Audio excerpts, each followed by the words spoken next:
साथ हैं, आगे आपसे सवाल करूंगी, लेकिन उससे पहले केंद्रीय गृह राज्य मंत्री के साथ आसिफ इकबाल ने खास बातचीत की है। एक बार वो दिखाते हैं अपने दर्शकों को। हमारे साथ भारत सरकार के गृह राज्य मंत्री नित्यानंद राय जी हैं। आज 5वां चरण है, किस तरीके से देख रहे हैं आप लोग? लगातार सरकारें दावा कर रहे हैं विपक्ष के लोग कि इस बार सरकार नहीं। क्या दावा करेंगे, कोई दम है ही नहीं है, दावा कहाँ करेंगे। पिछली बार धोखे से 1 सीट जीत गए थे, इस बार वो भी नहीं जीतने वाले। 40 की 40 सीट एनडीए जीतेगी। वो तो बार बार कह रहे हैं कि 300 सीट हम लेके आ रहे हैं। वो 400 का दावा कर रहे हैं, हम 300 सीट कैलकुलेशन के साथ बता रहे हैं। वो हर स्टेट का आंकलन बता रहे हैं। वो कह रहे हैं मध्य प्रदेश, छत्तीसगढ़ और राजस्थान में हम एकदम झूठ बोल रहे हैं और जानते हैं कि बुरी तरह से उनका पराजय हो चुका है, तो इस तरह की बात बोल रहे हैं। कोई उनके जीतने का कोई नजर ही नहीं दिखाई पड़ रहा है कि वो 1 सीट भी जीत सके। 40 की 40 एनडीए जीतेगी। वो कह रहे हैं रोड शो करते हैं प्रधानमंत्री, हम जॉब शो करते हैं। हम जॉब दिया है हमने लोगों को और हमारे ग्राउंड पे हमने काम किया और जॉब के भरोसे हम लोग 10 लाख नौकरी का वादा हमारे प्रधानमंत्री जी किए थे और करोड़ों रोजगार का।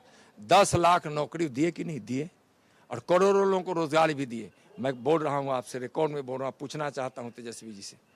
एक लोकसभा उजियारपुर जहाँ चुनाव हो चुका है, मैं इसलिए बोल रहा हूँ, एक लोकसभा में 5 लाख लोगों को प्रधानमंत्री जी की योजनाओं से रोजगार मिला।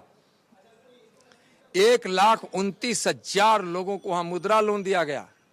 1100 करोड़ रुपए से ज्यादा के वहां मुद्रा लोन मिला और 5 करोड़ लोगों को रोजगार मिला। रोजगार देने का मतलब यह है वो सपना में रोजगार देते हैं, झूठ बोलते हैं। नौकरी जो भी दिए हैं वो तो नीतीश कुमार जी दिए हैं, या पहले इंडिया की सरकार बिहार में थी उस समय नौकरी नीतीश कुमार जी के नेतृत्व में दिया गया है।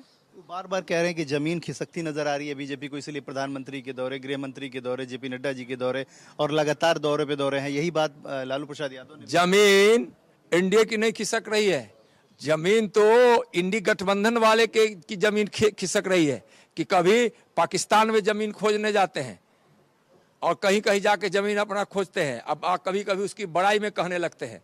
जहां आटा भी नहीं मिल रहा है उसको ही लोग आदर्श मानने वाले लोग, तुष्टिकरण करने वाले लोग क्या बोलेंगे। जमीन और धरती नरेंद्र मोदी में विश्वास कर रहे हैं। इस देश और बिहार वासी सभी नरेंद्र मोदी जी के नाम, काम और जय श्री राम में विश्वास कर रहे हैं, काम में भी और राम में भी। बहुत बहुत शुक्रिया। साफ तौर पे नित्यानंद राय कह रहे हैं कि हमारी जीत में कोई संशय नहीं है, हम जीत रहे हैं और भारी संख्या में जीत रहे हैं। और जो लोग 300 की बात कर रहे हैं, पहले वो 40 की बात करें।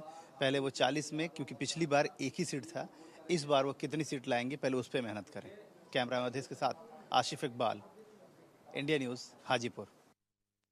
बड़ी सीट में बिहार की सारण सीट भी है, जहां पर लालू प्रसाद यादव की बेटी रोहिणी आचार्य चुनावी मैदान में है। राजीव प्रताप रूढ़ी को टक्कर दे रही हैं। पढ़ी लिखी अच्छी कैंडिडेट हैं, लेकिन क्या अनुभव के आगे मैदान मार ले जाएंगी, बड़ा सवाल है। रोहिणी आचार्य से इंडिया न्यूज ने सवाल किए, उन्होंने क्या कुछ जवाब दिए सुनिए। साथ ही साथ चिराग पासवान पर भी निगाहें सभी की है। चिराग पासवान भी अपनी जीत को लेकर आश्वस्त है, दोनों को सुन लेते हैं।